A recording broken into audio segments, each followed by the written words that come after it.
Selamat malam teman-teman dimanapun teman-teman berada saat ini. Selamat berjumpa lagi di IG Live PA Online bareng Alkitab malam hari ini, Senin 13 Januari 2025. Masih di tema Januari, Reach Out, Upskill. Kita akan belajar dari 1 Timotius 4 ayat 6 sampai 10 ya. Dan seperti biasa saya nggak sendirian, saya bersama dengan satu host lagi, yaitu Kak Roma. Dengan kita sebentar lagi. Nah, pada hari ini kita akan ngebahas tentang latihan rohani versus latihan jasmani. Nah, ini juga akan nyerempet-nyerempet sedikit tentang resolusi tahun baru itu ya. Nah, nih Kak Roma sudah bergabung dengan kita. Selamat malam Kak Roma. Halo, selamat malam Kak Yudo dan teman-teman semua. Gimana kabarnya hari ini? Iya, kiranya semua dalam keadaan baik ya. Kak Yudo lihat juga layar Ya, saya. bisa lihat. Oke, puji Oke, udah Tuhan. jelas. Semoga aman hari ini. Ya, Hmm. seperti yang Kak Yudo bilang ya, kita masuk di minggu kedua masih dengan tema Reach Out dan hari ini kita akan belajar dari tokoh yang luar biasa gitu ya. Dari tulisan Paulus, dari tulisan Paulus. Oke, ini kedua guest kita sudah bergabung. Ya, perkenalkan saya Roma dan Kak Yudo juga yang akan memandu sebagai host dan pastinya nanti ada Merly dan juga Reza yang akan sebagai tamu kita hari ini yang sudah bergabung. Mungkin kita mau kenalan dulu ya Kak Yud ya dengan kedua guest Ya. kita malam ini. Oke.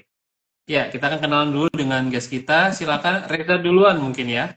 Silakan Reza, perkenalkan nama, kota domisili dan juga gereja dan pelayanan. Silakan. Shalom, perkenalkan namaku Reza Ananda Birsyandi. Biasa dipanggil Reza. Saya asli Malang ya, tapi sekarang saya berdomisili di Solo untuk bekerja.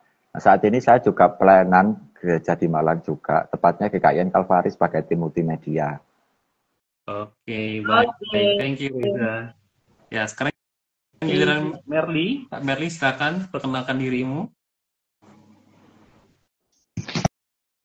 Shalom semuanya, perkenalkan nama saya Merly Cayani Batee, biasa dipanggil Merly. Saya asli dari Sumatera Utara, tepatnya di Nias, tapi sekarang berada di Trawas, Jawa Timur, dan gereja di GPS TTIA. Terima Terima kasih. kasih Kak Merly dan Kak Reza sudah memperkenalkan diri. Ya, Kak Roma, ini kita di acara Alkitab ini apa ya Kak Roma ya? Iya, jadi mungkin bagi teman-teman yang pertama kali mengikuti Instagram Live Alkitab, kita ini adalah pendalaman Alkitab bareng yang kita lakukan setiap hari Senin untuk menggali pasal-pasal yang top, yang sering kita sebut sebagai Alkitab ya, itu pasal-pasal yang terkenal yang ada di dalam Alkitab kita dengan cara yang relevan dan pastinya fun di sini karena kita melakukannya dari Instagram Live gitu ya. Dan sementara itu juga kita memakai satu metode ketika kita menggali firman Tuhan ini, kita pakai metode SABDA sama dengan nama Sabda. Apa itu Kak SABDA? Nah, sabda adalah 5 langkah, simak, analisa, belajar, doa, diskusi, dan juga aplikasi. Jadi ada satu metode belajar Alkitab yang sangat bertanggung jawab ya, bukan hanya belajar tentang Alkitab aja dari teksnya, tapi juga nanti ada aplikasinya tentang bagaimana kita mengintegrasikan kebenaran Alkitab itu dalam kehidupan kita sehari-hari. Oke. Oke, nah ini kita mau sapa-sapa dulu juga karena teman-teman udah pada berdatangan juga untuk mengikutinya. Mungkin juga akan ada nih teman Reza atau teman followers dari Merly yang akan mengikutinya ya. Udah ada nih beberapa, ada Kak Randy, ada Kak Gotes, ada Els, ada Nehemia, ada Mutiara juga, ada Rambu 1004, ada Fadista, Joseph, Elan, dan Reza, pastinya karena dia yang jadi guest ya, dan teman-temannya lain. Ya, selamat mengikuti teman-teman, masih ada kesempatan untuk bisa share link Instagram Live kita ke teman-teman yang lain ya, bisa di DM, share linknya langsung supaya bisa mengikuti PA Alkitab malam hari ini. Nah, kita akan segera mulai ya. Sekali lagi kita ada di Alkitab dengan topik malam hari ini latihan rohani versus latihan jasmani. Apa sih itu? Kita akan belajar tentang 1 Timotius pasal 4 ayat 6 sampai ayat 10 ya. Ini pasal yang terkenal sekali. ayat 10 ya, tapi ayat 16 biasanya yang terkenal ya, tapi kita akan lihat sampai ayat 10. Kenapa? Karena tahun ini atau awal tahun ini adalah salah satu resolusi populer yang biasanya dilakukan orang ya, akan latihan secara jasmani gitu, olahraga badan biar semakin sehat. Nah, tapi ada nggak yang punya resolusi untuk resolusinya latihan rohani gitu ya? Nah, makanya kita akan belajar di awal tahun ini. Nah, kita akan buka dalam doa pembukaan. Saya persilakan Kak Yudo bisa membuka doa dalam pembukaan. Ya, mari kita berdoa teman-teman. Bapak Surgawi, terima kasih, kami ucap syukur untuk malam hari ini kami boleh menggunakan teknologi yang Kau beri untuk dalamnya kita bersama-sama. Kami ucap syukur Tuhan untuk teman-teman guest yang sudah hadir, baik Reza maupun Merly. Kami berdoa kiranya Engkau menolong kami semua, juga teman-teman yang akan terlibat dalam acara malam hari ini, yang menonton, yang juga sambil menggali, dan juga sama-sama bertumbuh Tuhan dalam kebenaran firman Tuhan. Kami menyerahkan kepadamu Tuhan setiap fasilitas yang kami gunakan, baik teknologi, listrik, internet, dan juga cuaca. Kami serahkan semua yang dalam tangan Tuhan sehingga kami bisa ber-PA dengan nyaman malam hari ini juga. Dan juga Roh Kudus-Mu menolong kami untuk memahami firman Tuhan dan mengaplikasikan dalam kehidupan kami. Terpuji nama Yesus Kristus kami berdoa. Haleluya. Amin. Amin. Oke, sebelum kita akan menggali 4 ayat malam hari ini dari 1 Timotius 4, kita akan share sedikit nih. Biasanya kan kalau awal tahun itu ada kebiasaan nih bagi banyak orang di Indonesia untuk membuat resolusi tahun baru gitu ya. Nah, resolusi itu sebenarnya adalah janji atau keputusan yang dibuat oleh seseorang di awal tahun. Tujuannya apa? Untuk memperbaiki diri, untuk mencapai hal-hal yang mungkin belum dicapai, atau meninggalkan kebiasaan-kebiasaan yang tahun-tahun sebelumnya mungkin ini satu kebiasaan buruk gitu. Jadi resolusinya akan berubah secara positif, baik dalam kehidupan pribadi, kehidupan secara pekerjaan, ataupun mungkin di kerohanian gitu ya. Jadi ada banyak orang yang melakukan ritual-ritual tentang resolusi gitu ya. Tujuannya apa? Supaya introspeksi diri. Makanya dibuat resolusinya, saya ingin semakin sehat, semakin kuat, hubungan saya semakin intim dengan istri saya, atau mungkin yang muda-muda resolusinya tahun ini menikah dan lain sebagainya gitu ya. Jadi banyak resolusi yang disusun oleh kebanyakan orang, dan kebiasaan ini apakah baik apakah buruk? Menurut Kak Yudo gimana nih tentang resolusi awal tahun yang biasa dibuat orang? Ya, untuk beberapa teman yang saya tanyain, memang mereka bilang resolusi tahun baru itu percuma gitu ya. Karena beberapa yang memang mereka sudah melakukan dan mereka pernah melakukan gitu. Tapi biasanya di awal-awal tahun itu sudah berhenti gitu ya.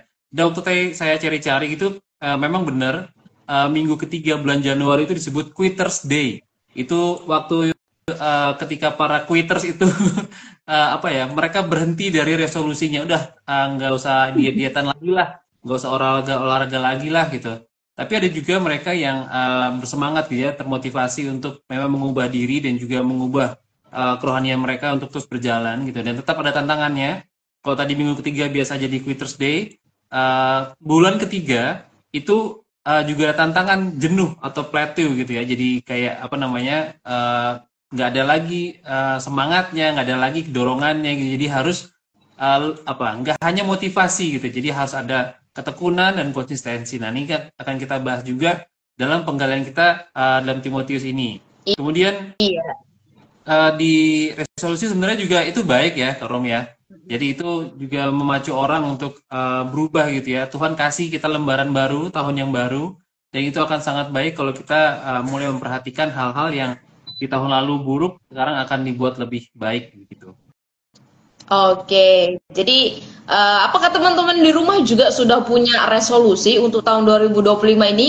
Apa resolusi teman-teman? Silakan share di kolom komentar ya. Nanti kita akan bacakan apa saja resolusi Anda atau teman-teman yang ikut malam hari ini. Nah, kalau kita lihat sendiri, kalau kita back to the Bible yang akan kita akan malam hari ini, kita akan belajar sedikit tentang Timotius atau fokusnya 1 Timotius gitu ya. Jadi 1 Timotius ini ditulis oleh seorang rasul yang luar biasa, kita semua udah kenal, namanya Paulus. Dan Rasul Paulus ini menulis surat kepada Timotius di masa akhirnya gitu ya. Bisa dikatakan ini surat terakhir dari Paulus kepada anak didik rohaninya yaitu Timotius. Sebenarnya yang fokusnya 2 Timotius sih, tapi 1 Timotius juga gitu ya. Dan tujuan Paulus adalah untuk memberikan pendidikan, edukasi dan juga pengajaran kepada Timotius supaya Timotius tetap setia dalam pelayanan, apalagi Timotius saat itu menggembalakan pelayanan di Efesus. Makanya surat Timotius ini sering disebut sebagai surat penggembalaan gitu ya. Dan Paulus memohon dan juga mendidik dan juga memberikan surat supaya Timotius tidak malu akan panggilannya, berani untuk bersaksi meskipun dia masih muda kan. Sering banget nih ayat ini jadi populer ya. Dan ketika dalam penggembalaan, ketika dalam pelayanan tetap memperkatakan kebenaran firman Tuhan sesuai dengan apa yang sudah Paulus ajarkan kepada Timotius, yaitu kebenaran Injil yang murni gitu. Nah, gimana nih Kak dengan 1 Timotius 4 sendiri? Ya, 1 Timotius 4 sendiri itu adalah pasal yang berisi banyak banget pengajaran atau ajaran-ajaran yang praktis bagi Timotius dari Paulus gitu ya. Secara khusus pasal 4 ini berisi tentang peringatan tentang ajaran sesat. Nah, ini ada banyak banget orang-orang yang mengajarkan Injil yang palsu gitu, Injil yang tidak berdasarkan pada firman Yesus Kristus gitu kan. Tapi juga di sini Paulus mendorong Timotius untuk bertanggung jawab sebagai pemimpin. Nah, di sini juga kita akan melihat ada beberapa tema utama yang terdapat dalam 1 Timotius 4 ini adalah pertama kesalahan pribadi dan pelayanan, kemudian waspada terhadap ajaran sesat, dan juga teladan dalam hidup. Jadi ini adalah hal-hal yang disampaikan oleh Paulus kepada Timotius dalam suratnya kepada Timotius ini. Oke. Nah lebih lanjut kita akan belajar 4 ayat saja teman-teman, karena nggak ada waktu cukup untuk kita membahas belasan ayat dari 1 Timotius 4. Kita akan membaca bersama-sama ayat 6 sampai ayat 10. Nanti diwakili oleh kedua guest kita ya, ada Merly dan juga ada Reza nih. Nanti Merly dulu bisa baca ayat 6 sampai ayat 8. Setelah itu nanti lanjut ke Reza ya, dari ayat 9 sampai ayat 10. Ya, silakan dari Merly dulu ayat 6 sampai ayat 8.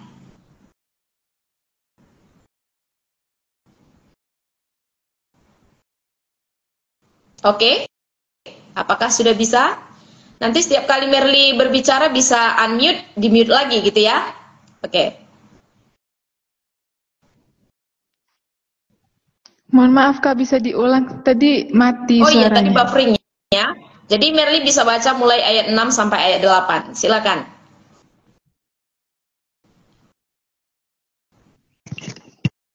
Apakah sudah kedengeran Merly? Iya Kak, iya. Oke, saya akan baca dari ayat 6 sampai ayat 8 dengan selalu mengingatkan hal-hal. Kayaknya Merly buffering ya. Oke, buffering. Kita switch ke Kak Reza aja dulu ya. Bacakan ayat 6 sampai 8. Silakan Reza. Ya, ini saya bacakan dari versi terjemahan baru. 1 Timotius 4 ayat 6. Dengan selalu mengingatkan hal-hal itu kepada saudara-saudara kita. Karena mengandung janji, baik untuk hidup ini maupun hidup yang akan datang.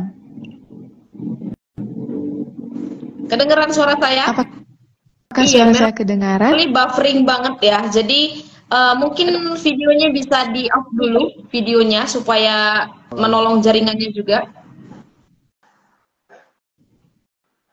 Soalnya buffering sekali ketika Merly berbicara.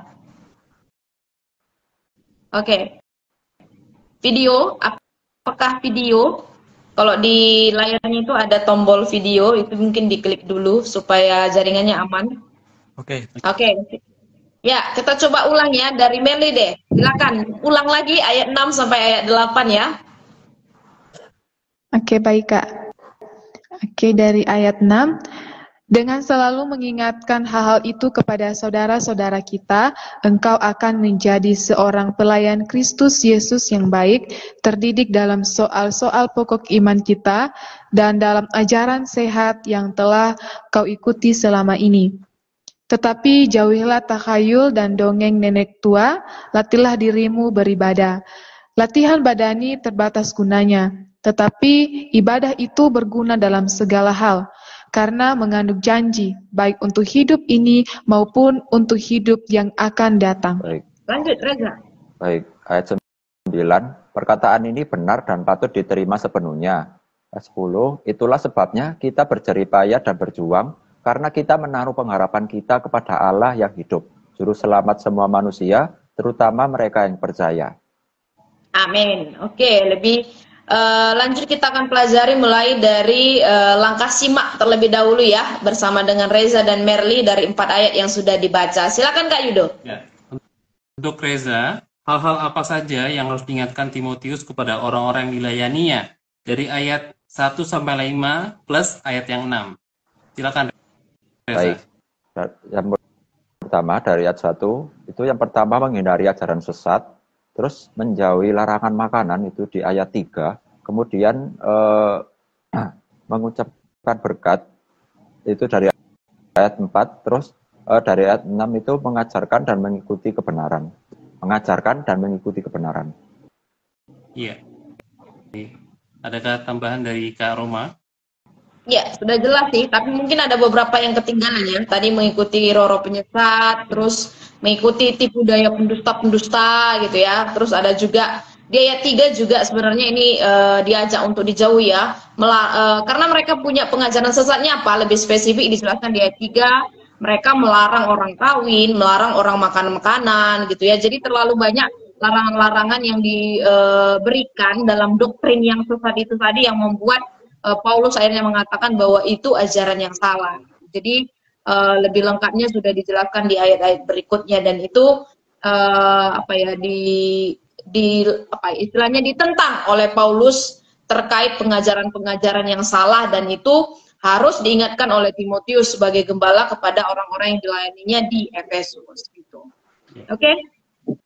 Ya, kita lihat di bagian berikutnya ya. Jadi secara konteks dekat kita sudah lihat dari ayat 1 sampai ayat 6 ini, kurang lebih sampai ayat 6, tapi kita akan lihat lagi di ayat 6, kita simak. Apakah karakteristik seorang pelayan Yesus yang baik kalau dilihat dari fokus ayat 6 ini? Silakan Merly. Oke, karakteristik seorang pelayan Yesus yang baik dapat kita lihat di sini bahwa seseorang pelayan Yesus yang baik itu ia harus terdidik dalam soal-soal pokok iman. Jadi terdidik di sini menunjukkan bahwa ia tidak hanya pernah diajarkan, tetapi juga hidup dalam firman Tuhan itu, menjadikan itu makanan rohaninya dan memelihara imannya sehari-hari. Dan di sini juga Paulus ingin menegaskan bahwa Timotius telah menerima pelatihan dalam pertumbuhan imannya. Jadi dia yang terdidik, dia sebagai pelayan Yesus yang baik, ia harus terdidik dalam soal pokok-pokok imannya. Kemudian Timotius harus tetap teguh dalam pendidikan rohani yang telah diterimanya sejak kecil, dan sehingga Timotius ini dapat membimbing jemaat yang hidup kudus di tengah lingkungan yang tidak mendukung itu. Mungkin itu yang bisa saya sampaikan. Iya, jadi benar-benar oke. Silakan Kak Yud. Iya, sorry. Aku tadi setuju dengan Merly ya, tentang memegang pokok-pokok iman itu setiap hari gitu. Karena di sini dikatakan yang telah kau ikuti selama ini gitu. Selama ini tadi juga dibilang sama Merly itu sudah dari waktu dia kecil diasuh oleh ibunya dan juga neneknya gitu ya. Bahkan sekarang juga sebelum saat dia ditempatkan di tempat pelayanan ini, dia bersama dengan Paulus kan juga ikut dalam perjalanan misinya. Jadi selama ini dia sudah mendengar banyak, bukan hanya tentang hal-hal mendasar, tapi juga hal-hal yang menolong dia untuk membangun jemaat gitu, karena dia melihat secara langsung bagaimana Paulus memelihara jemaat. Oke. Kak Roma ada tambahan? Oke, sudah. Oke.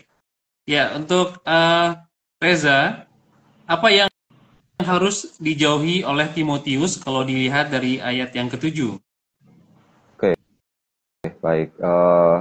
Kalau dari ayat ke-7, ini mengajarkan itu pentingnya menghindari cerita-cerita atau dongengan yang tidak bermanfaat yang dapat menyebabkan pertentangan di antara orang percaya. Nah, kalau zaman sekarang ini panggilannya gosip gitu. Nah, sebagai gantinya, Timotius itu disarankan untuk fokus dan berjuang dalam latihan rohaninya, ya dengan tujuan untuk mencapai kesalehan dalam hidupnya. Itu kalau dari saya. Nah, Kalau Iya. spesifik ayat 7 itu yang dijauhi apa nih yang dikatakan oleh Paulus kepada Timotius, Reza? ya, kalau secara spesifik ya, itu menjauhi dongengan-dongengan yang tidak bermanfaat dan yang hanya menimbulkan pertentangan. Gitu. Iya. Oke, Dari benar bahasa sekali ya. aslinya tahayul, itu ada bebelot, yaitu sesuatu yang profane gitu ya, yang tidak suci atau tidak sakral gitu. Jadi omongan-omongan sesuatu yang tidak membangun, terus sekali. Kemudian yang kedua tadi dongeng, itu dia bahasa aslinya mutos, itu fiction, sesuatu yang rekaan gitu ya. Itu mungkin Paulus apa namanya balik ke ayat yang satu gitu ya, hal-hal yang berasal dari kemurtatan, hal-hal yang berasal dari roh-roh penyesat, kemudian tipu daya pendusta dan lain sebagainya. Jadi hal-hal yang tidak membangun kerohanian seseorang. Makanya di ayat 7 itu di belakangnya latihlah dirimu beribadah. Jadi setelah larangan kemudian ada satu frasa yang menyuruh untuk Timotius itu beribadah gitu ya. Silakan Kak Roma. Iya, jadi setuju sekali ya, memang tahayul, dongeng nenek-nenek tua itu harus bukan hanya disarankan kalau bahasanya Reza ya, tapi memang harus dijauhi, harus dijauhi karena ini sangat mengganggu sekali dan ini cenderung nggak membangun iman, apalagi pengenalan akan Allah gitu. Dan saat itu kebudayaan mereka sebagai kebudayaan Yunani pasti sudah dipengaruhi oleh hal-hal itu gitu ya, karena memang kebudayaan dari mitos-mitos Yunani itu sangat-sangat kental gitu ya, dan ketika itu datang Paulus sangat melarang gitu ya supaya tahayul, dongeng-dongeng nenek tua dan lain sebagainya itu yang tidak sesuai dengan prinsip harus dijauhi, dan itu tugas yang berat bagi seorang gembala muda seperti Timotius. Nah, selain itu juga di ayat 8 sampai ayat 9 ya, fokus di ayat 8 sampai ayat 9, Timotius dinasihati Paulus juga untuk melatih diri dalam beribadah. Nah, ini konsentrasi kita nih. Apa gunanya latihan beribadah kalau dilihat ayat 8 sampai ayat 9? Silakan Merly. Oke. Latihan beribadah ini sangat berguna karena mengandung janji baik untuk hidup ini maupun dalam hidup yang akan datang nanti. Iya. Sudah? Itu memang penting, tetapi itu hanya sementara dan itu hanya untuk kesehatan tubuh. Tetapi sedangkan latihan ibadah itu berfokus bagaimana kita hidup di dunia ini dan kita hidup. Oke, jaringannya sangat tidak stabil. Oke. Ya, mungkin bisa dibantu Reza. ya mungkin tak bantu. Aku dari ayat 8 sampai 9 ini menemukan dua tujuan ya dari latihan beribadah atau kekudusan. Jadi yang pertama itu pasti kalau latihan beribadah itu membantu kita untuk tumbuh dalam kekudusan gitu, yaitu hidup yang dipersembahkan kepada Allah. Nah, maksudnya dipersembahkan kepada Allah di sini itu kita dengan penuh hati, dengan ikhlas hati untuk memberikan talenta yang kita miliki itu kepada Tuhan, karena sejatinya talenta kita miliki itu berasal dari Tuhan gitu. Nah, terus yang kedua itu kekudusan itu membawa faedah atau tujuan ya. Jadi nggak hanya dalam kehidupan rohani juga, tapi juga dalam kehidupan sehari-hari. Itu juga menurut ini juga mencangkup berkat dan perlindungan Allah itu juga dalam hidup kita. Jadi pengharapan akan hidup kekal di hadapannya gitu termasuk di dalamnya gitu. Tuh. Ya, silakan Kak Yud. Iya, kalau saya juga tadi setuju dengan Merly, walaupun tadi terpotong ya. Tapi tadi Merly sudah sampaikan bahwa latihan beribadah itu berguna gitu, karena itu untuk kekekalan juga gitu. Nah itu aku setuju dengan itu karena apa? Karena ketika kita melihat sini latihan beribadah itu kan ada liturgi, berarti kan ada ada hal-hal yang kita juga pelajari tentang Tuhan dalam situ gitu. Dan di situ juga ada pembentukan karakter juga, kemudian kedewasaan rohani, dan juga yang pasti hubungan yang lebih dekat dengan Tuhan gitu ya. Dan itu juga salah satu hal yang mengikat manusia dengan Allah gitu. Satu perjanjian yang baru yang Tuhan Yesus berikan kepada manusia juga itu apa namanya terbentuk dalam ibadah gitu, dalam apa namanya kesatuan kita dengan Dia dan juga dengan sama umatnya gitu. Jadi aku pikir latihan beribadah itu juga berguna. Aku di sini ngelihatnya tuh yang menarik tuh bukan latihan untuk belajar kitab suci atau latihan untuk apa namanya hal-hal rohani lainnya gitu, tapi latihan untuk beribadah gitu.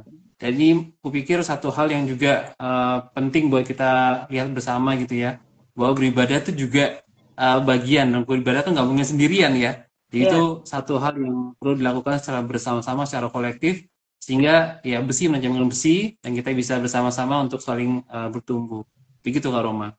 Iya, setuju sekali. Dan ketika di ayat 9 diulang penekanannya oleh Paulus ya, ini kayak semacam penutup dari ayat 8 dikatakan sekali bahwa ini patut sekali didengar gitu ya, patut sekali dilakukan karena ini memang sangat berguna gitu ya. Jadi patut diterima sepenuhnya gitu. Saya tertarik banget kayak ayat 9 ini karena apa? Karena Paulus ingin menekankan pentingnya gitu ya, bukan hanya sekedar penting, ibadah rutinitas gitu, tapi ini penting banget gitu ya, makanya patut diterima dan patut dilatih karena ini benar gitu. Jadi ini bagian prioritas dalam kehidupan rohani sebagai orang-orang Kristen gitu.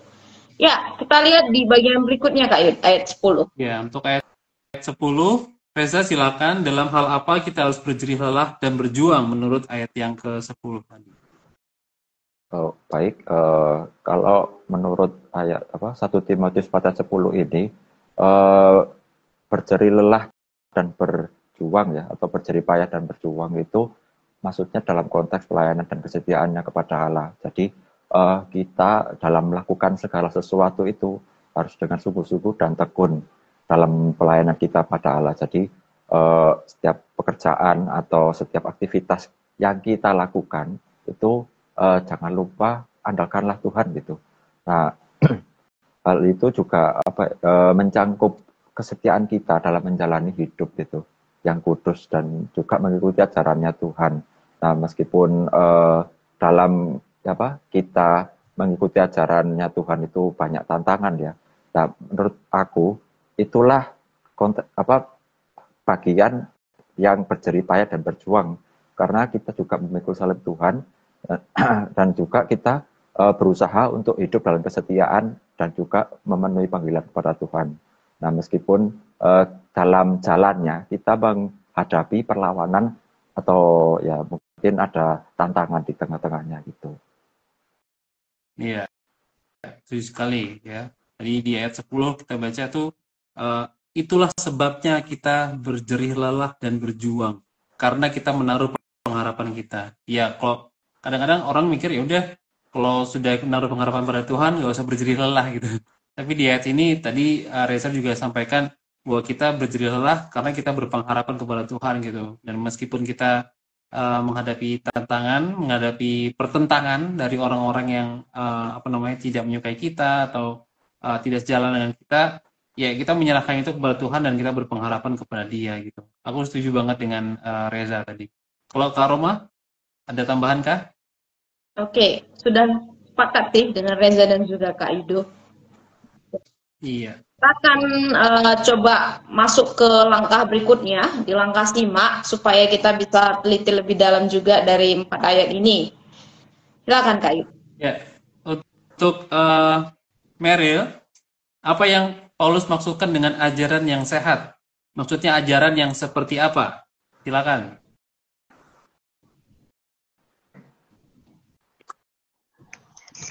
Oke, ajaran sehat ini merujuk pada pengajaran yang sesuai dengan firman Tuhan dan prinsip-prinsip yang diajarkan oleh Yesus dan rasul-rasul lainnya.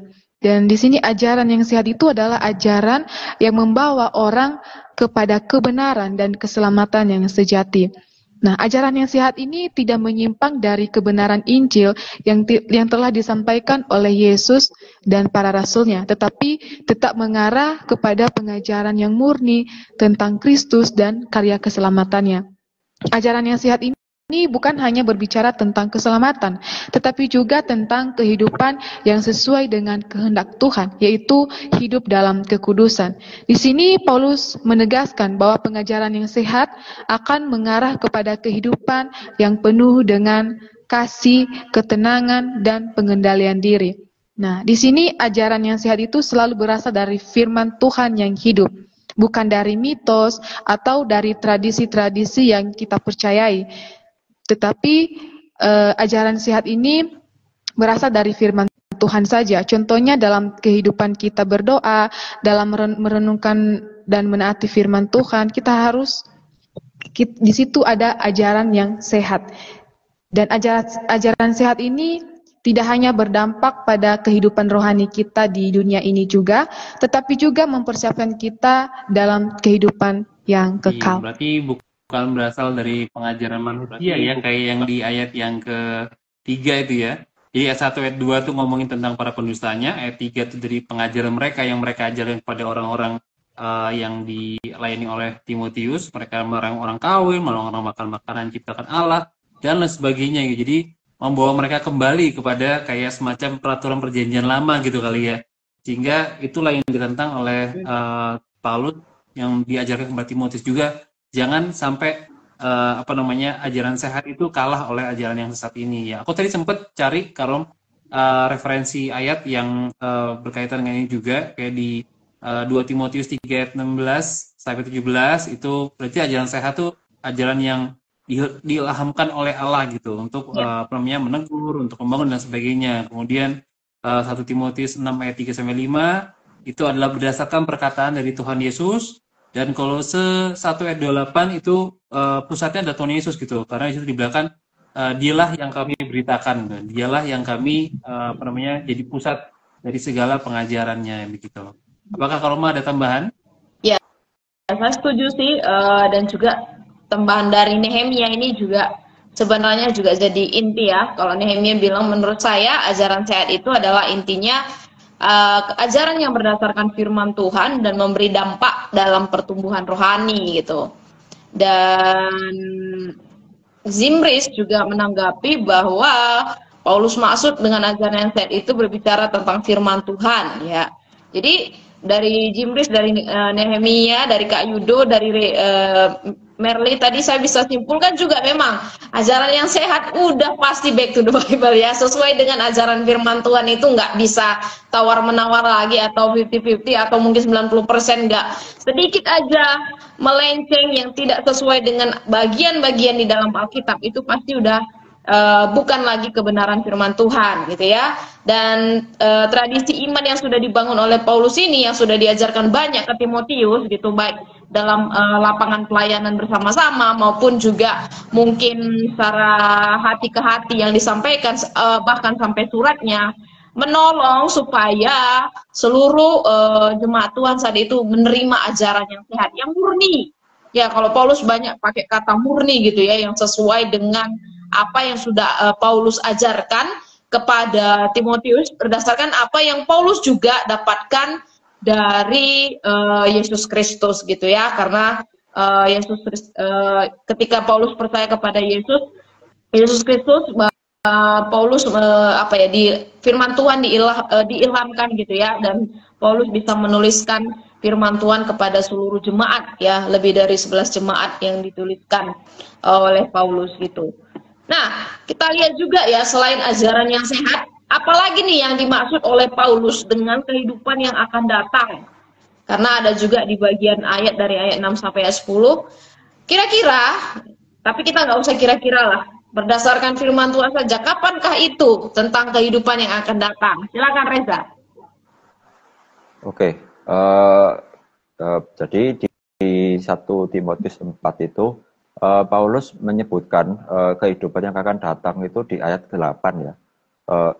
Nah, istilah ini itu mengacu pada kehidupan kita nanti di hadapan Allah ya Pak, yaitu kehidupan orang-orang percaya dan kehidupan setelah menerima keselamatan dalam iman ya, dan dalam Yesus Kristus juga. Nah, di ayat 8 ini juga ini versi AYT ya. Karena latihan jasmani sedikit bermanfaat, tetapi kesalehan bermanfaat untuk segala sesuatu.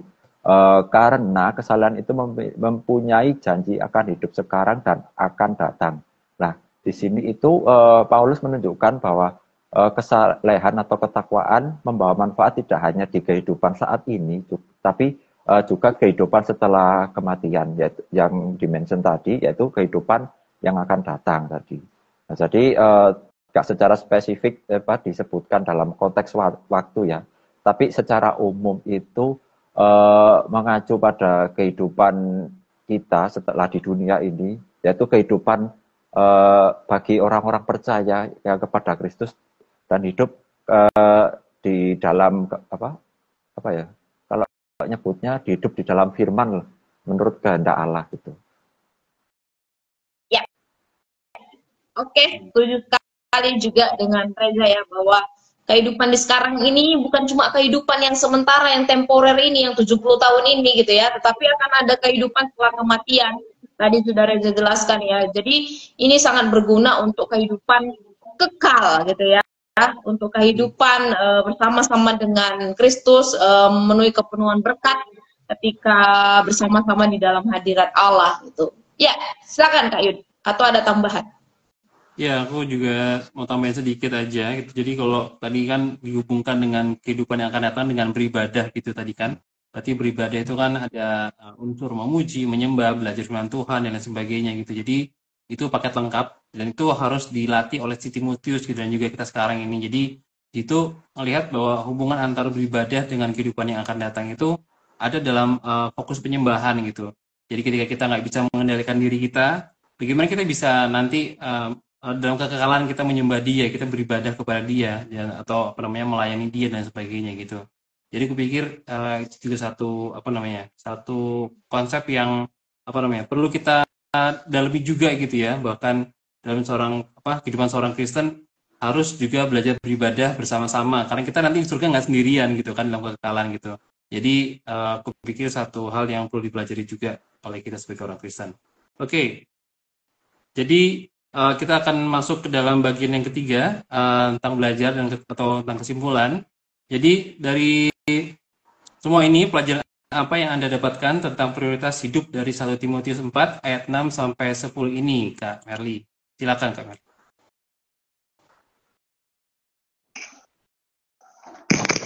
Oke,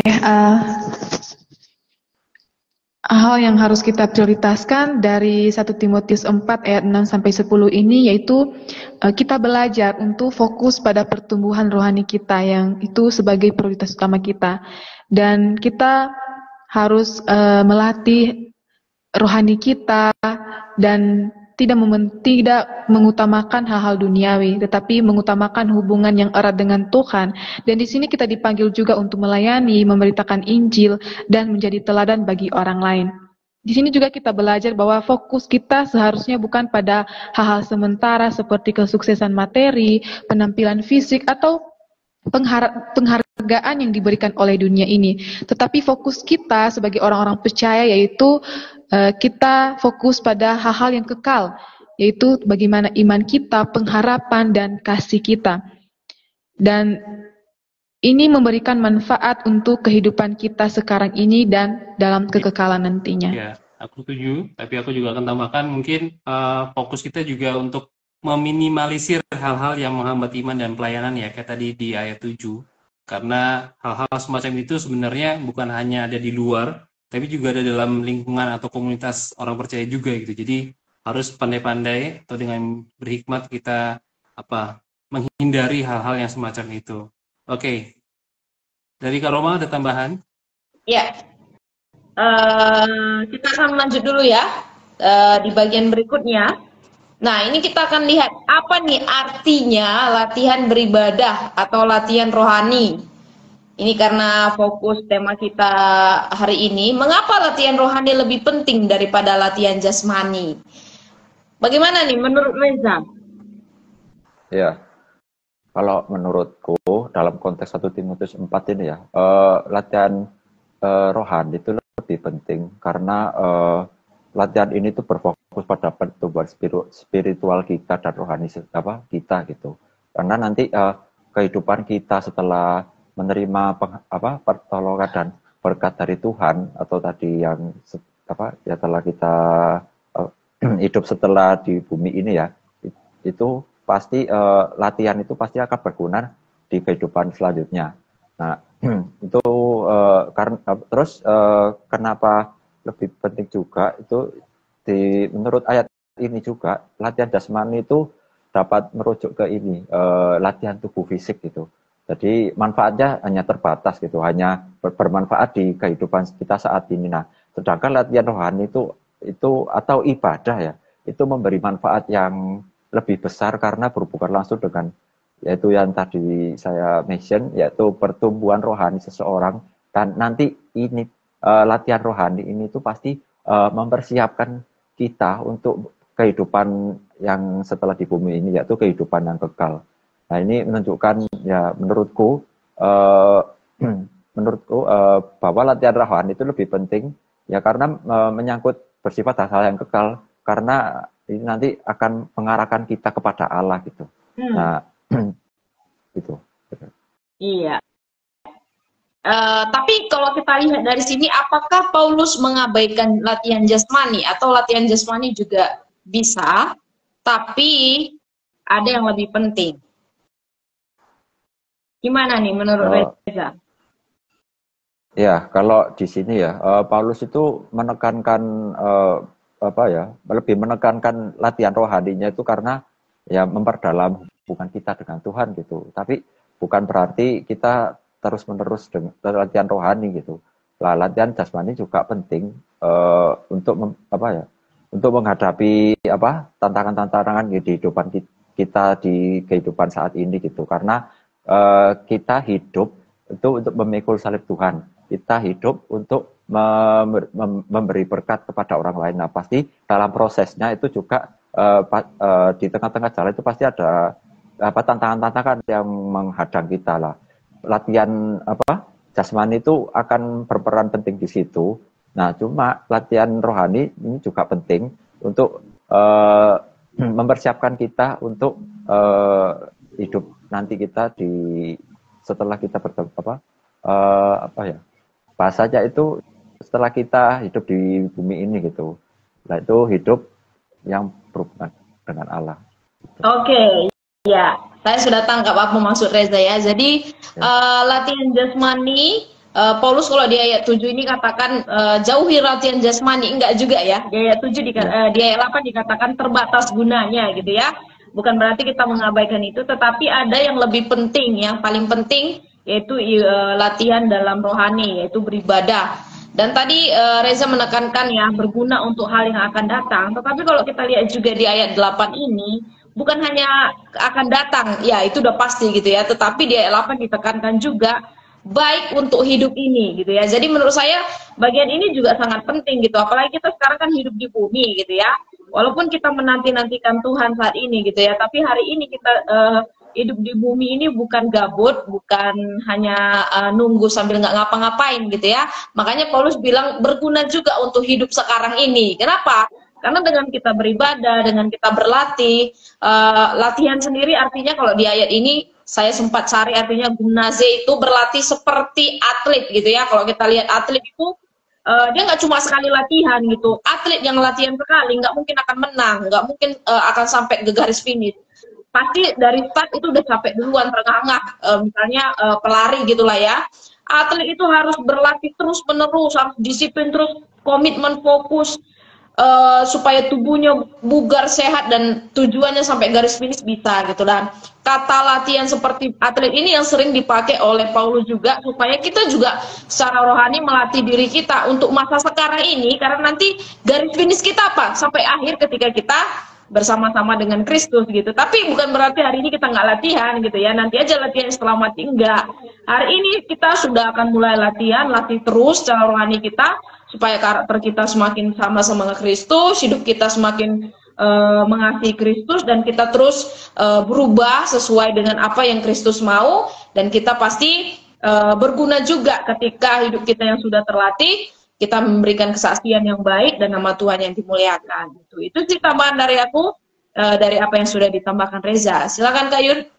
Iya, kalau aku setuju juga karena kita juga perlu bertanggung jawab ya atas apa yang Tuhan beri kepada kita. Tubuh yang sehat harus dijaga, harus dilatih juga gitu. Jadi bukan hanya kayak tadi belajar latihan beribadah saja, tapi juga bagaimana tubuh kita ini dijaga kebugarannya. Sama seperti Kak Terestia yang di tanggapan dia memberikan, karena kalau rohani kita sehat, jasmani kita juga sehat. Ya, itu juga menolong untuk kita bisa belajar. Kalau kita sehat, kita bisa beribadah lebih banyak, lebih sering, lebih fokus gitu juga ya. Dan juga Kak Jimlis bilang, latihan beribadah bagi saya itu adalah seberapa dekatnya kita membangun hubungan atau relasi intim dengan Tuhan. Latihan rohani lebih penting daripada latihan jasmani. Oleh karena latihan rohani lebih membawa pribadi kepada Tuhan, seperti ibadah dan memuji Tuhan dan lain-lain. Ya, setuju. Kayak tadi sudah dibilang, itu semua penting, itu semua bermanfaat, tapi kita kayaknya perlu balance antara keduanya gitu ya. Kita perlu latihan beribadah yang karena itu untuk hari ini juga saat di kehidupan yang akan datang, tapi juga kita juga perlu bertanggung jawab untuk bisa menjaga kesehatan kita. Oke, kita akan masuk ke bagian berikutnya Kak Roma untuk doa diskusi. Ini untuk Kak Merli ya. Untuk Kak Merli, apakah nasihat-nasihat Paulus ini relevan untuk dilakukan pelayanan Yesus saat ini dan mengapa? Ya, nasihat-nasihat Paulus ini sangat relevan untuk saat ini karena di sini Paulus mengajarkan bagaimana pelayan Yesus yang baik. Sekalipun surat Timotius ini ditulis pada saat konteks gereja mula-mula, namun ajaran ini tetap berlaku bagi kita setiap pelayan Tuhan di zaman sekarang ini, termasuk di era modern. Di zaman sekarang ini ada banyak kita menemukan ajaran palsu atau penafsiran yang salah yang sangat banyak kita temukan saat ini yang tidak sesuai dengan firman Tuhan. Bisa kita lihat di sosmed, banyak ajaran-ajaran yang menyesatkan. Dan di sini mengingatkan kita bagaimana kita sebagai pelayan Tuhan itu kita harus memiliki dasar yang benar, yaitu firman Tuhan, sehingga ajaran-ajaran sesat yang masuk tidak mempengaruhi kita, tetapi kita bisa melawannya karena kita memiliki dasar, yaitu firman Tuhan. Dan nasihat tentang menjauhi takhayul atau dongeng nenek tua ini juga sangat relevan. Di era modern saat ini, takhayul bisa berupa kepercayaan kita kepada mitos, hal-hal yang populer, gosip, atau obsesi kita terhadap hal-hal yang spektakuler, yang tidak alkitabiah. Jadi di sini nasihat Paulus ini sangat relevan bagi kita saat ini. Kemudian nasihat Paulus yang menekankan bahwa latihan rohani lebih penting daripada latihan jasmani.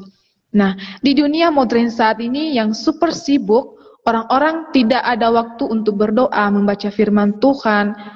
Mereka mengabaikan hal-hal itu karena pekerjaan. Merasa hal itu tidak penting. Namun di sini Paulus menasihatkan dan mengajarkan kita bahwa sebagai pelayan Yesus, kita harus membutuhkan yang namanya latihan rohani, di mana ini dapat memperkuat kita, memperkuat iman kita di tengah-tengah dunia yang penuh tekanan dan tantangan. Dan di zaman sekarang ini juga ada banyak tantangan yang kita hadapi, terlebih bagi kita yang menjadi pelayan atau yang melayani di gereja. Kita mungkin capek, kita lelah dengan keadaan itu, tetapi dengan menaruh kepercayaan kita kepada Tuhan, maka kita akan mendapatkan kekuatan untuk bertahan di dalam pelayanan yang diberikan oleh Tuhan bagi kita. Dan dalam ayat 10 dikatakan, itulah sebabnya kita berjerih lelah dan berjuang. Nah, ini menekankan bahwa pentingnya komitmen dan kerja keras kita di dalam pelayanan. Kita mungkin cenderung untuk mencari kemudahan atau kenyamanan dalam hidup, bahkan dalam pelayanan kita. Namun di sini Paulus mengingatkan kita bahwa pelayanan kepada Tuhan itu membutuhkan jerih lelah dan pengorbanan yang harus kita berikan sebagai orang-orang percaya. Iya, sudah. Oke, jadi memang aku juga setuju. Ada banyak hal tadi disampaikan oleh Kak Merli juga. Sangat relevan ya. Sangat relevan bagi kita sekarang ini juga. Karena itu pengajaran-pengajaran ini nih bisa diterapkan juga pada saat di RES sekarang ini juga gitu. Bahkan kita pun harus belajar untuk membuat waktu atau menyediakan waktu untuk latihan beribadah ya, bukan hanya kita bikin resolusinya untuk nge-gym setiap hari atau melatih tubuh kita, tapi kita harus belajar juga bagaimana kita beribadah, karena yang kedelapan itu karena itu mengandung janji baik untuk hidup ini dan juga hidup yang akan datang. Bagaimana dengan Kak Roma? Ada tambahan Kak? Iya, sebenarnya sudah dijelaskan lengkap oleh Merly, sekaligus juga ada tanggapan dari Nehemia. Nehemia mengatakan bahwa jasmani dan rohani harus sama-sama diperhatikan. Menjaga kesehatan jasmani sama dengan menjaga bait Roh Kudus atau tubuh kita, sedangkan kesehatan rohani untuk kehidupan kekal, gitu ya. Jadi sama sekali Paulus tidak mengabaikan, tetapi lihat juga mana yang paling penting, tetapi kesehatan juga harus dijaga ya. Oke, nah kita akan lihat di bagian berikutnya. Setelah mempelajari arti latihan rohani, apa nih contoh-contoh konflik dari latihan rohani ini teman-teman? Mungkin dari Reza deh yang mewakili. Silakan Reza. Baik, kalau menurut saya itu ada beberapa contoh dari latihan rohani ya menurut 1 Timotius 4 ini. Yang pertama itu jelas doa ya pasti kita meluangkan waktu untuk berdoa secara teratur ya, baik sendiri maupun bersama-sama dengan orang lain. Contoh sederhana itu Pak, kita berdoa sebelum makan, kita berdoa sebelum berangkat kerja, atau kita berdoa sebelum melakukan aktivitas atau kegiatan-kegiatan.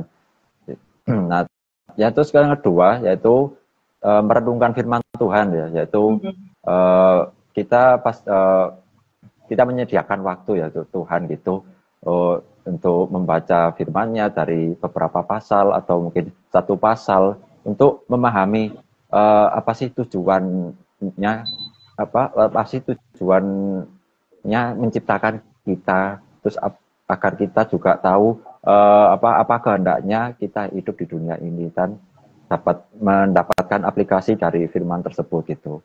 Terus yang pasti itu pelayanan ya, jadi terlibat pelayanan di gereja atau masyarakat itu dengan tujuan melayani sesama kita atau menyatakan kasih Allah atau menjadi berkat bagi orang lain gitu. Nah itu sih menurutku dari contoh-contohnya. Oke, jadi ada 3 bagian nih yang konflik yang dijelaskan oleh Reza terkait latihan rohani gitu. Yang pasti tadi di dalamnya juga ada ibadah ya, harusnya ya.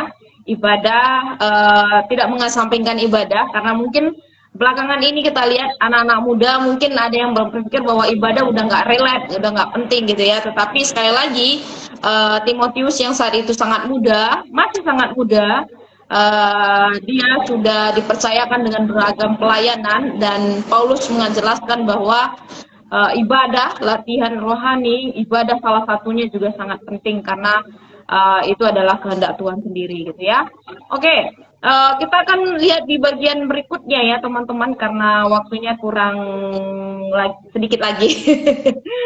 Nah, kita akan masuk di bagian yang terakhir Kak Yudo ya. Setelah kita sudah simak sampai kita bisa diskusikan. Silakan Kak Yud. Iya, apakah teman-teman biasa membuat resolusi tahun baru setiap tahun? Nah, apakah teman-teman sudah membuatnya untuk tahun 2025 ini? Ya, silakan Kak Merly, silakan share.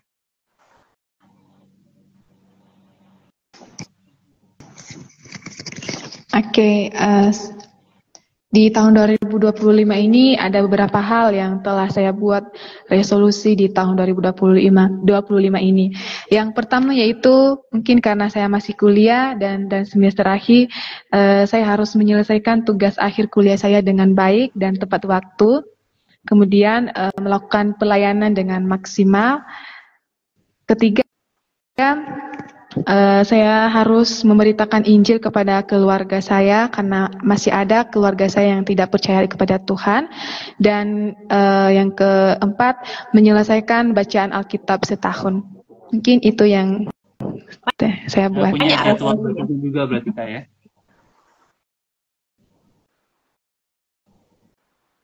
Gimana? Iya. Apakah Kak Merly sudah punya jadwal baca Alkitabnya untuk membaca setahunnya? Sudah ada Kak, sudah disediakan dari kampus juga. Oh, oke, oke. Iya. Mungkin Reza mau share juga sedikit saja. Ya, kalau resolusi tahun 2025 ini ya, kalau ini ya, secara jasmani gitu, itu aku akan ini sih, menaikkan skillku yang relevan yang akan digunakan nanti yang nanti digunakan waktu bekerja gitu, karena penting, karena saat ini saya bekerja ya, dan juga jauh dari rumah ya, dari Jawa Timur ke Jawa Tengah soalnya. Itu juga pasti menjaga kesehatan lagi, karena kadang cuacanya agak menyeramkan gitu, jadi harus jaga kesehatan di tahun 2025 ini. Terus juga aku akan lebih konsisten untuk meluangkan waktu untuk membaca renungan sebelum tidur gitu. Kebetulan renungan yang saya baca itu dari Alkitab Sabda gitu. Itu fasilitas yang cukup membantu saya untuk mendalami firman Tuhan pada Alkitab. Nah, itu sih kalau resolusi saya di tahun 2025 ini. Iya, thank you Reza. Nah, teman-teman yang belum punya resolusi tahun baru, kelihatan nggak ya ini ya? Jadi ini Sabda punya banyak banget bahan-bahan. Bahkan di teman-teman punya Alkitab Sabda di aplikasinya, ada jadwal baca, ada renungan, ada kidung. Pokoknya teman-teman mau membuat resolusi tahun baru seperti Reza dan juga Kak Merly, silakan bisa dimulai saat ini ya. Karena nanti kalau misalnya akan lemah atau malas, itu bisa ada alarmnya buat ngingatin teman-teman untuk baca Alkitab tiap hari gitu kan ya. Oke, Kak Roma silakan. Iya, jadi ini masih awal tahun ya, teman-teman, masih tanggal 13, dini sekali. Jadi bisa menyusun mulai program jadwal baca. Nanti kalau sudah mulai baca, bisa naik level lagi untuk mendalami. Setelah mendalami, bisa naik level lagi untuk menulis jurnal dan lain sebagainya ya. Ini satu latihan rohani yang baik juga untuk anak-anak muda bisa melatih diri gitu ya, hidup dalam kebenaran firman Tuhan. Nah, kita kan bagian yang terakhir sekali ya. Tadi saya melihat ada banyak resolusi ya, dari Merly ada 4, dari dari Reza kalau nggak salah ada 3. Bagikan salah satu pelajaran penting ya, pelajaran penting yang ingin teman-teman buat untuk menjadi resolusi tahun baru di tahun 2025 ini. Atau Anda sempat di-spill, bisa dijelaskan lebih dalam lagi konkretnya seperti apa ya? Satu saja. Ya, silakan dari Reza dulu. Ya, pelajaran penting untuk menjadi resolusi tahun baru itu ya ini sih, lebih menguatkan lagi pada sisi latihan rohani juga, karena aku belakangan ini lebih melatih diriku secara jasmani gitu, jadi latihan rohaninya kurang, jadi ya lebih mengkonsistenkan lagi untuk dalam segi latihan rohani, yaitu ya berdoa, terus dalam ya mungkin pelayanan gitu ya, mungkin karena kadang saya melayani gereja di Malang itu secara dari sini ya, dari Jawa Tengah gitu, jadi kadang saya harus membantu tim multimedianya gereja saya di Malang itu secara dari jauh gitu. Nah, jadi lebih ya lebih ini sih, menguatkan lagi dari sisi rohani juga, terus lebih mengkonsistenkan lagi dalam menyediakan waktu buat Tuhan, itu membaca firman-Nya gitu. Itu juga, itu pelajaran yang paling penting dari aku. Oke, silakan dilakukan ya Reza untuk resolusinya itu. Ini jadi satu komitmen nih. Oke, silakan dari Merly, gimana?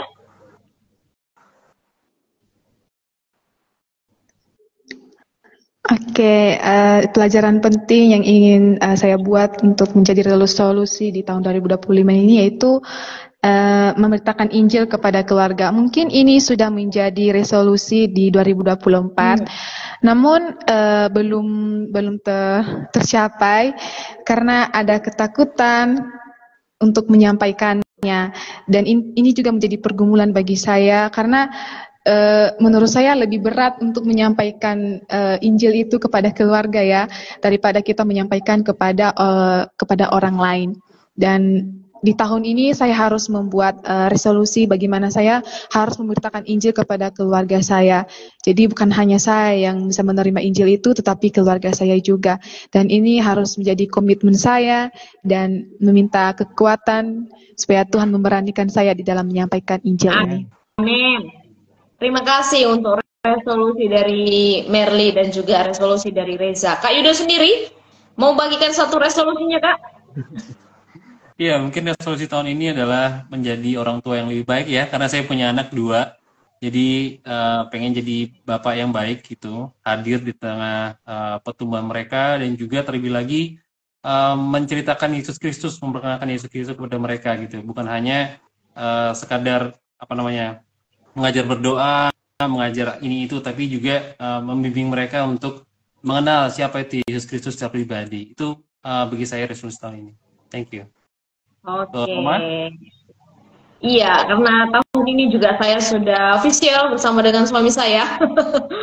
Saya juga sempat bagikan juga ya resolusi saya di grup diskusi Growing Together dari Sabda. Jadi salah satu yang ingin dan sudah juga dilakukan selama beberapa waktu ini, yaitu bersama dengan suami akan dan terus untuk membangun hubungan dengan Tuhan bersama-sama gitu ya. Konkretnya sih saat teduh dan juga sebelum tidur menyediakan waktu setengah jam, 1 jam gitu untuk sharing hal-hal yang dikerjakan selama 1 hari dan pelajaran penting yang didapatkan bagaimana Tuhan menolong gitu. Dan itu sedang dan kami terapkan juga dalam keluarga kecil kami. Itu sih Kak Yudo. Oke. Iya. Jadi kita sudah sampai di penghujung dari diskusi kita. Bukan hanya diskusi kita, tapi juga pendalaman Alkitab kita dari 1 Timotius pasal 4 ayat 6 sampai 10 bersama dengan Merly dan Reza. Sekali lagi terima kasih. Teman-teman masih muda, masih banyak waktu yang bisa dipakai untuk lebih bertumbuh lagi, melatih diri secara lebih rutin lagi, ya, seperti seorang atlet, supaya rohaninya lebih mantap lagi di dalam pelayanan, di dalam ikut Tuhan, di dalam ibadah, dan juga bertumbuh di dalam kebenaran firman Tuhan. Seperti apa yang disampaikan oleh firman Tuhan, nasihat Paulus dari hamba yang luar biasa kepada anak didiknya, hamba Tuhan yang dipakai sejak masa mudanya Timotius ketika melayani di jemaat Efesus. Kiranya kita semua siap juga untuk melatih diri kita sepanjang tahun ini di dalam Tuhan. Nah, Kak Yudo akan memberikan kesimpulan kepada kita semua. Iya, dalam PA hari ini kita belajar sama-sama bahwa Paulus mengingatkan kita untuk berfokus pada latihan rohani. Bukan ninggalin yang jasmani ya, tapi kita juga fokus pada latihan rohani karena itu memiliki manfaat nggak hanya untuk hari ini, hidup ini, tapi juga hidup yang akan datang. Dan itu mengandung janji bagi kita semua.